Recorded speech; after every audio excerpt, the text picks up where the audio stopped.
আম্মা দেখছো কাল বিয়া হইছে আর মরিয়ম আজ কেমন চোখ কোল্টি মারলো। আমি তো পুরো তাজ্জব হয়ে গেলাম। আমার আসসালামু আলাইকুম বন্ধুরা, কেমন আছেন?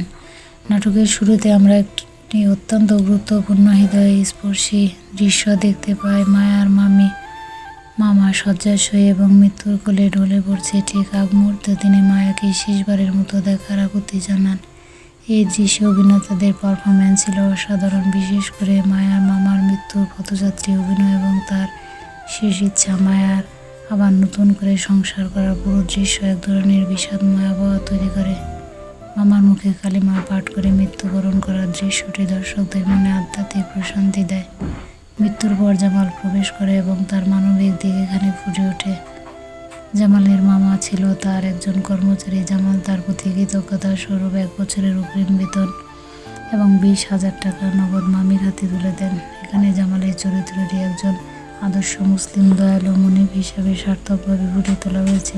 অন্যদিকে মায়ার নীরব কষ্ট এবং একাকিত্ব লড়াই দর্শকদের সহানুভূতি কেড়ে নেয়। নাটকের মোড় ঘুরে যখন জামালের সাথে মরিয়মের বিয়ে হয়। বিয়ের প্রথম রাতে মরিয়ম চরিত্রের কিছুটা দাম্ভিকতা এবং আলাদা মানসিকতা পরিলক্ষিত হয়। অন্যদিকে মায়া তার জীবিকার তাগিদে আবারও কাজে লাগে। নাটকের এই অংশে আমরা দেখতে পাই মরিয়ম এবং জামালের বোন রাজিয়া মায়ার উপর আধিপত্য বিস্তার করার চেষ্টা করছে। মরিয়ম নিজেকে বাড়ির বড় বউ হিসেবে জাহির করে মায়াকে নিশ্চুপ করে রাখার চেষ্টা করে।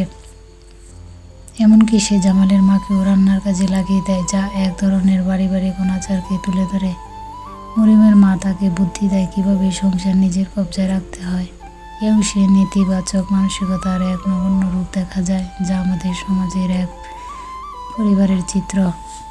সংলাপটি ভালো লাগলে আমাদেরকে অবশ্যই কমেন্টে জানাবেন। বছরত নাটকের এই পর্বে আমাদের শেখায় যে টাকা পয়সা সৌন্দর্য মানুষের আসল পরিচয় নয়, বরং মানুষের আচরণ এবং ধৈর্য তাকে বড় করে তোলে।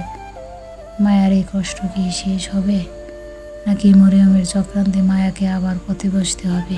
এই প্রশ্নের উত্তরে পেতে হলে আমাদের পরবর্তী পর্বের জন্য অপেক্ষা করবেন। ভিডিওটি কেমন লাগলো কমেন্টে জানাবেন, বন্ধুদের মাঝে শেয়ার করবেন। চ্যানেলে নতুন হয়ে থাকলে অবশ্যই চ্যানেলটি সাবস্ক্রাইব করে পাশে থাকবেন।